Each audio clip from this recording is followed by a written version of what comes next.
Okay, Lord of the mysteries जो है वो बहुत ही ज़्यादा लेंदी वेब नॉवल है एंड क्योंकि क्योंकि मैं बहुत लाइक बहुत समय से मैंने एनिमे देखा है और उसके बाद मैं वेब वेब नॉवल में शिफ्ट हुआ हूँ।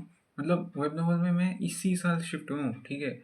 मैंने एनिमे देखते हुए मुझे 2-3 साल हो चुके हैं और फिर मैं मांगा और मानवा में मुझे 1 साल जितना हुआ है, 1-2 1 साल, डेढ़ साल मैक्सिमम, ढाई डेढ़ साल, 1 सेकंड, डेढ़ साल कैसे, ढाई साल, ढाई साल मैक्सिमम हो चुका है।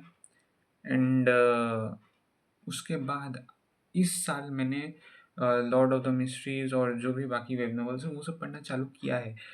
तो अब इसका देखो, मैंने एनिमे से पहले ही लॉर्ड ऑफ द मिस्ट्रीज़ चालू किया था पढ़ना और जब भाई एनिमे आया ना, एनिमे का एनिमेशन हुआ भाई, I was like what the heck man, ये तो मैं पढ़ने बैठा, यही इसका ही एनिमे आ गया, चलो एनिमे ही देखेंगे।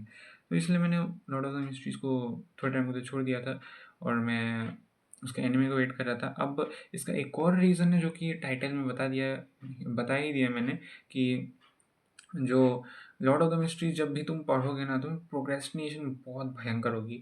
लाइक तुम एक पैराग्राफ पढ़ोगे, फिर दूसरा पैराग्राफ तुम्हें पढ़ने का मन नहीं करेगा।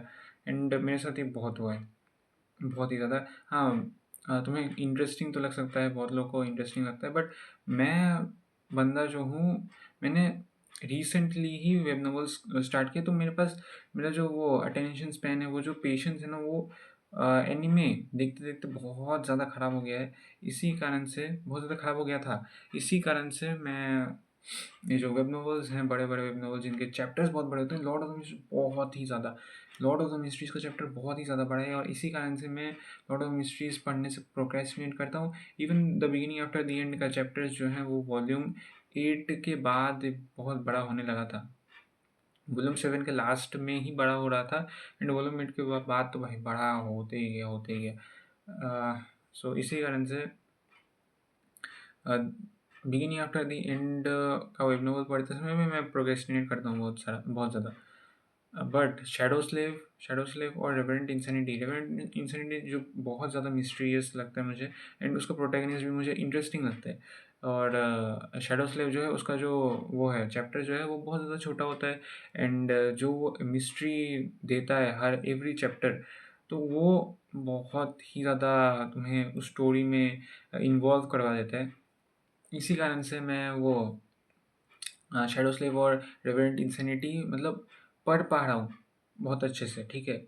अभी तो एग्ज़ाम चल रहे हैं मेरे, तो मैं नहीं पढ़ रहा हूँ, बट फिर भी मैं पढ़ता हूँ और जो कि लॉर्ड ऑफ द मिस्ट्रीज़ में ऐसा नहीं है, ठीक है। अब इसका सॉल्यूशन तो एक ही है कि तुम पढ़ते रहो, एक ना एक दिन आएगा जब तुम लाइक इससे कंफर्टेबल हो जाओगे। ये तुम्हारा बेसलाइन बन जाएगा एज अ कंफर्ट जोन, ठीक है। जैसे कि लोग जो हैं वो कोई कोई लोग लाइक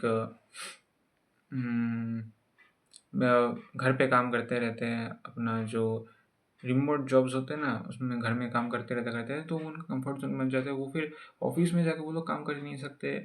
और जो मजदूरी करते रहते हैं वो लोग, और जो लाइक ऑफिस वाले वर्कर्स हैं, वो लोग जो ऑफिस में एसी वेसी होता है या फिर एसी ना भी हो, वो लोग ऑफिस में काम करते रहते बैठ बैठ के लोगों से बात करते हैं और वो करते रहते हैं काम। तो वो कभी भी वो जो मजदूरी वाला काम है, जो बाहर जाके करना पड़ता है, घिसना पड़ता है तुम्हें सूरज के वो ताप में पूरा, मतलब तुम पूरे काला हो जाते हो, तुम पूरा घिसते रहते हो, तुम्हारी बॉडी जो है वो बहुत ही ज़्यादा सफ़र करती है। तो वैसा चीज़ भी ऑफ़िस वाले वर्कर्स नहीं कर सकते और ऑफ़िस वाले वर्कर्स के लिए वही ऑफ़िस जो है वो कम्फर्ट ज़ोन बन जाते हैं। तो मेरे साथ भी और तुम्हारे साथ भी ऐसे होगा कि लॉर्ड ऑफ द मिस्ट्री जो है वो लाइक तुम्हारा कंफर्ट ज़ोन बन जाएगा, बिकॉज़ एनीमे तुम्हारा पहले कंफर्ट ज़ोन था। अब एनीमे के बाद तुम लॉर्ड ऑफ द मिस्ट्रीज़ जैसे वेब नॉवेल्स को तुम बार-बार पढ़ रहे हो, कोशिश करो, पढ़ते जा रहे हो, एंड फिर एक टाइम आएगा कि तुम्हारे लिए वो एक नॉर्मल चीज़ हो जाएगी। हाँ, मैंने तो ऐसा ही किया है एंड अभी लॉर्ड ऑफ द मिस्ट्रीज़ में थोड़ा-थोड़ा करता हूँ प्रोक्रेस्टिनेट। पहले की तरह नहीं कि भाई बहुत ज़्यादा कर रहा हूँ, बट फिर भी करता हूँ, पर इतना भी नहीं। मैं चैप्टर को खोल तो लेता हूँ यार, खोल के पढ़ तो लेता हूँ, 2-3 पैराग्राफ पढ़ तो लेता हूँ, जो कि पहले की तरह पहले से तो बहुत ही ज़्यादा अच्छा है। सो हाँ, अब तुम अगर प्रोक्रेस्टिनेट करते हो लॉर्ड ऑफ द मिस्ट्रीज़ को पढ़ते समय या फिर कोई भी ऐसा बड़ा-बड़ा वेब नॉवल पढ़ते समय, तो तुम समझ जाओगे तुम्हारा अटेंशन स्पैन जो है वो बहुत ही ज़्यादा ख़राब होकर रखा हुआ है, एंड धीरे-धीरे करके वो ठीक हो जाएगा अगर तुम ये सारी चीज़ें पढ़ते रहो तो।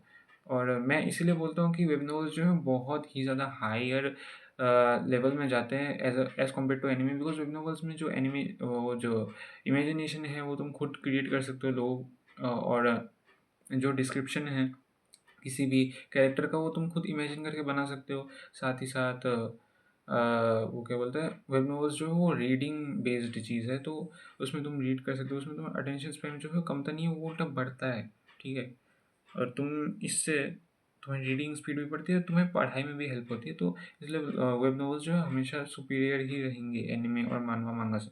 ठीक है, सो हाँ, तो ये मेरी स्टोरी थी।